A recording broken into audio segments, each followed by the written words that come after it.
A top of the Tetons pie from '89. This is a Wyoming recipe from out north in Jackson. Go Pokes! Good folks up there, but some of them are all hat and no cattle. Let's see about Judy. Start with a cup of unsweetened coconut, a cup of chalky chips, and a cup of pecans. Just throw it into a prepared pie shell. I like Judy. Unfortunately, she's asking for a 10-inch. When's the last time you seen one of those? I have a 9-inch here, which should work, called manifesting.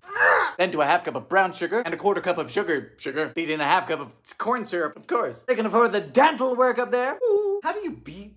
No, never mind. 4 eggs into the sugars.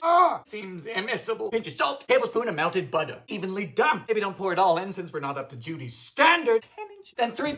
Who put this out in here? 325 for about an hour.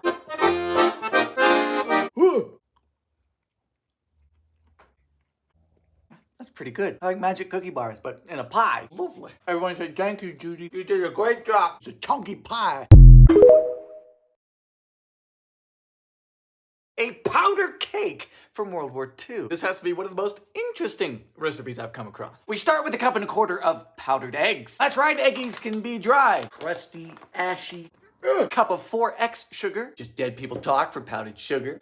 Whisking together with a cup and a quarter of warm water. It smells like eggs, but at Goodwill. Some hand-me-down eggs. Pinch of salt. Sifting in a scant cup of powdered milk. Watch out, y'all, she gone powder wild. 2 teaspoons of floof powder. Boop. And 3 teaspoons of cinnamon.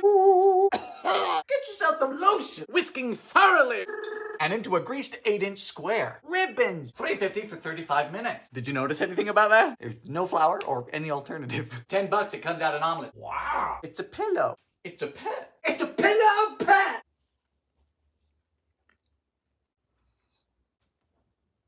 Squidgy. I'm impressed, but I reckon it'd confuse many. What are you? Flavor, eggy. Texture, chewy. It's novel.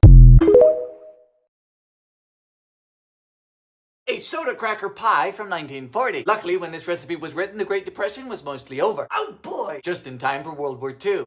Start with the whites of 3 eggs. Let go. Beating stiff while slowly adding a cup of sugar. Ready, set. This is ridiculous. Good Lord. All right. And don't suggest fresh eggs. Coarsely crushed 15 soda crackers. Dylan, what is a soda cracker? It's just the global name for saltines. Lovely squares of cardboard and sawdust. Cup of chopped nuts. That's some black walnuts. The everyman's nut. And we just fold it all together. Nice crunchy. Teaspoon of floof powder. Boop. Bit of vanilla. Turning into a shallow greased pie plate. Oh. Not much to this, is there? 325 until golden. It's a pie. A pie.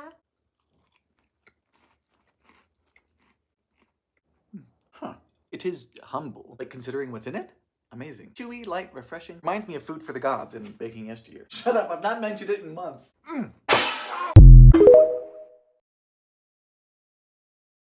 Charleston Chewies from '69. Straight from the South Carolina low country, this recipe looks like a heart attack. First, we melt some butter. How much? A cup. Whole cup. Woo-hoo, you coming? Woo! What do y'all like in the South? Butter. Anything else? Butter. Okay. Butter. Is it just butter? 2 cups of brown sugar.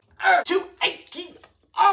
2 cups of flour, pinch of salt, and a 1/4 teaspoon of floof powder. It's tiny. Get it! Don't confuse this with the Charleston Chew, which is a candy bar for people with good taste. Nor is this the Charleston, which was a TikTok dance before TikTok. Ask your grandfather's grandfather about it. Actually, don't. You'd have to dig him up. He'd be kind of soupy. 2 cups of pecans. I used to say pecans before I was bludgeoned with a shoe in New Orleans, Louisiana. I now say pecan. Into a 9x9. What? Too much. Rub flat. Rub? I don't want to rub anything. Whose grandma's out rubbing stuff? 350 for 45 minutes. Wow. Crispy on the outside. Looks to be fudgy on the inside.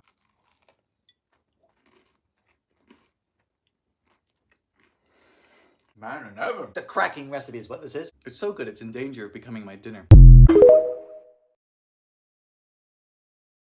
A Kool-Aid pie from '87. This comes from Hastings, Nebraska, where Kool-Aid was invented. Now they worship it. They got like parades and fairs and everything. Nebraska stuff. Start with a 14-ounce can of sweetened condensed milk.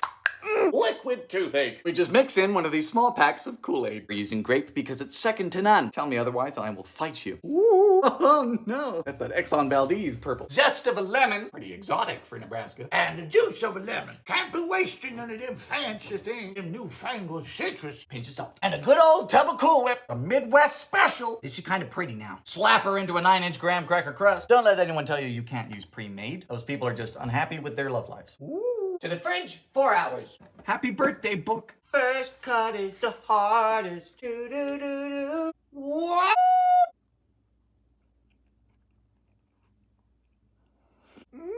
That tastes like my childhood. Light, refreshing, very summery. Pie of the summer right here.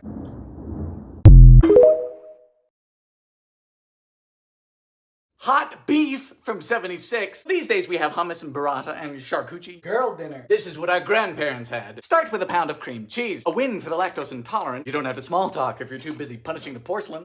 Cocktail party advice. 2 tablespoons of Worcestershire. 4 ounces of juicy chopped olives. Juicy? Lady loves her olives. Delicious. Half a cup of grated American. That took a turn. Bit of a question of ethics. Pepper, onion powder, and a jar of dried beef. The rejected offcuts of your car's leather seats. Salami without a future. Just sad little circles.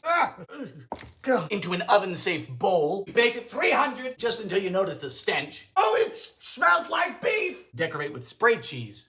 Good Lord. This is a can of cheesy does it. I swear to God. How's that? I can't even look at it.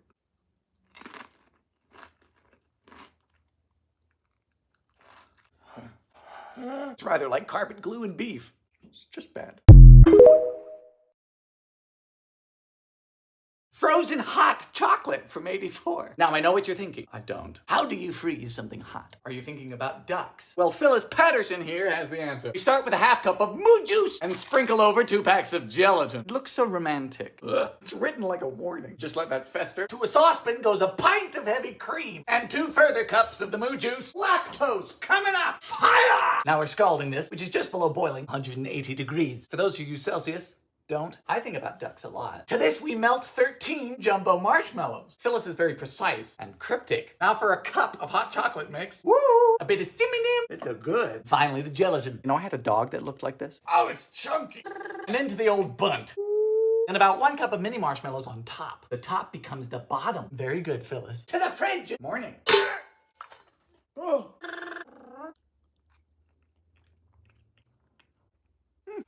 It's rather charming. Sure, it looks like lunch meat. A good Jell-O ring. Who'd have thunk?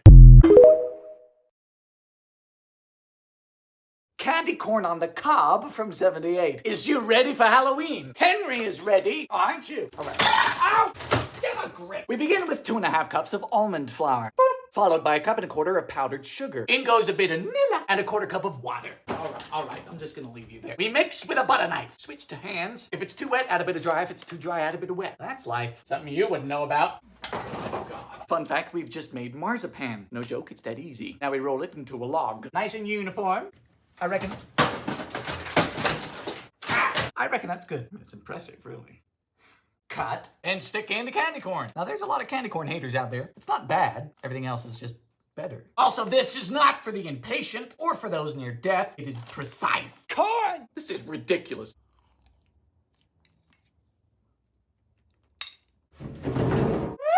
Well, sugar. It's too sweet and you better like candy corn. Marzipan's good though. Happy Halloween. Whoopie pies from 47. Now, making whoopie is an art in some parts, and depending on whose parts you're in, a cream filling may be inevitable. The state of Maine is no different and finishes their whoopie small and soft. We start with a 1/2 cup of shortening. Creamed together with a cup of brown sugar. Creaming is essential. It's why we're all here. To bake. 2 eggies. Then you go, looks like sending the cat brought up. The dry ingredients are 2 cups of flour, 1/2 cup of cocoa, 1 teaspoon of sodium bicarbonate, and a salt of pinch. Then alternate folding with 1.25 cups of buttermilk. Bit of this, bit of that. Ooh. Time to scoop. 375 for about 9 minutes. Wow! Did I scoop them too big? They smell good. For the filling, we'll need 3/4 cup of shortening. They loved shortening. 2 teaspoons of vanilla, 1/4 cup of water, whatever you say, and a pound of powdered sugar. Good word. Sugar! I'm hungry.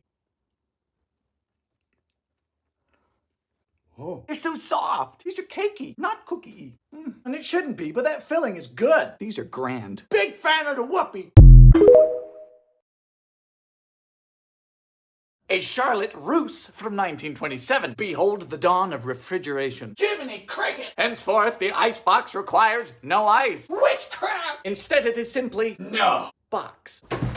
We start by softening 1 ounce of gelatin in a 1/2 cup of cold water. One mustn't fear gelatin. Just work quickly and don't let it sense your dread. Now we scald 2 cups of moo juice. Fire! 1/2 cup of sugar. Then beat 4 eggies with another 1/2 cup of sugar. Round and round. Temper. Then all together. Cooking until thick. Strain. Do you see this? This means I'm a professional. Cool it before lining a loaf pan with fingers. What kind kind of fingers? Lady. Oh! Whose fingers these are, we'll never know. They might even be Charlotte's. Sorry, Charlotte. Okay. Finally, we whip a cup and a half of cream with some vanilla beans. Fold. This is what we call a Bavarian cream. And then very carefully, to the fridge. Morning. Ooh. Wow, that's fantastic. I'm just chuffed. It's stately. Look at it. You are perfect.